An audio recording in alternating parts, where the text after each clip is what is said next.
ಇತ್ತೀಚೆಗೆ ದಕ್ಷಿಣ ಏಷ್ಯಾದ ರಾಜಕೀಯ ಸೈನಿಕ ವಲಯದಲ್ಲಿ ಹೊಸ ಚರ್ಚೆಗೆ ಕಾರಣವಾದ ಬೆಳವಣಿಗೆಯೊಂದು ಬೆಳಕಿಗೆ ಬಂದಿದೆ. ಬಾಂಗ್ಲಾದೇಶ ಮತ್ತು ಪಾಕಿಸ್ತಾನ ವಾಯುಪಡೆಗಳ ಮುಖ್ಯಸ್ಥರು ಪರಸ್ಪರ ಮಾತುಕತೆ ನಡೆಸಿದ್ದು, ಇದರಲ್ಲಿ ಯುದ್ಧ ವಿಮಾನಗಳ ವ್ಯವಹಾರ ಅಂದ್ರೆ ಟ್ರೇಡ್ ಡೀಲ್ ಪ್ರಮುಖ ಅಂಶವಾಗಿತ್ತು ಎಂದು ವರದಿಯಾಗಿದೆ. ಡೈಲಿ ಸ್ಟಾರ್ ವರದಿಯ ಪ್ರಕಾರ ಜನವರಿ 7ರಂದು ಇಸ್ಲಾಮಾಬಾದ್ನಲ್ಲಿ ಬಾಂಗ್ಲಾದೇಶ ಮತ್ತು ಪಾಕಿಸ್ತಾನ ವಾಯುಪಡೆಗಳ ಮುಖ್ಯಸ್ಥರ ನಡುವೆ ಉನ್ನತ ಮಟ್ಟದ ಸಭೆ ನಡೆದಿದೆ ಎಂದು ಹೇಳಲಾಗಿದೆ. ಈ ಸಭೆಯಲ್ಲಿ ಪಾಕಿಸ್ತಾನ, ಚೀನಾ ಸಹಭಾಗಿತ್ವದಲ್ಲಿ ನಿರ್ಮಿತವಾದ JF-17 ಥಂಡರ್ ಯುದ್ಧ ವಿಮಾನಗಳ ಕುರಿತು ಚರ್ಚೆ ನಡೆದಿದೆ ಎನ್ನಲಾಗ್ತಿದೆ. JF-17 ಥಂಡರ್ ಅಂದ್ರೆ ಏನು? JF-17 ಒಂದು ಬಹುಮುಖ ಅಂದ್ರೆ ಮಲ್ಟಿ ರೋಲ್ ಯುದ್ಧ ವಿಮಾನ. ಇದನ್ನ ಪಾಕಿಸ್ತಾನ ಮತ್ತು ಚೈನಾ ಒಟ್ಟಾಗಿ ಅಭಿವೃದ್ಧಿಪಡಿಸಿವೆ. ಈ ವಿಮಾನವು ವಾಯು ಯುದ್ಧ, ಭೂಮಿಯ ಮೇಲಿನ ಗುರಿಗಳ ಮೇಲೆ ದಾಳಿ ಹಾಗೂ ನಿಗಾ ಕಾರ್ಯಾಚರಣೆಗಳಿಗೆ ಬಳಸಬಹುದು.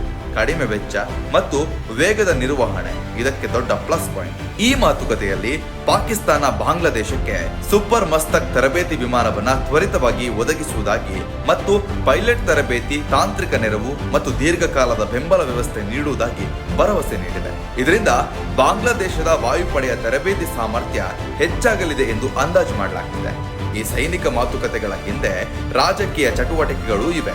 ಡಿಸೆಂಬರ್ 28, 2025ರಂದು ಪಾಕಿಸ್ತಾನದ ಹೈಕಮಿಷನರ್ ಢಾಕಾದಲ್ಲಿ ಬಾಂಗ್ಲಾದೇಶದ ಮುಖ್ಯ ಸಲಹೆಗಾರ ಮೊಹಮ್ಮದ್ ಯೂನಸ್ ಅವರನ್ನ ಭೇಟಿ ಮಾಡಿದ್ರು.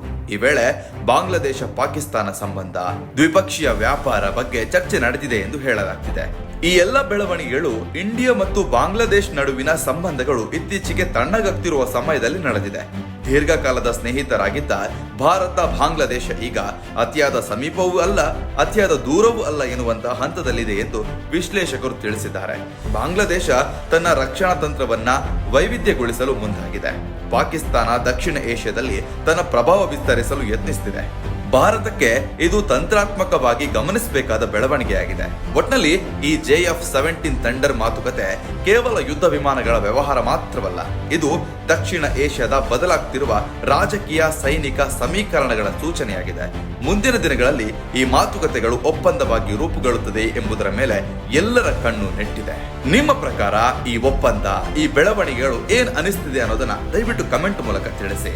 ಪಾಕಿಸ್ತಾನದ ಸಪೋರ್ಟ್ ಬಾಂಗ್ಲಾದೇಶಕ್ಕೆ ಸಿಕ್ಕರೆ ಎಂತಹ ಅನಾಹುತಗಳು ನಡೆಯಬಹುದು ಎನ್ನುವುದನ್ನು ಕೂಡ ದಯವಿಟ್ಟು ಕಮೆಂಟ್ ಮೂಲಕ ತಿಳಿಸಿ.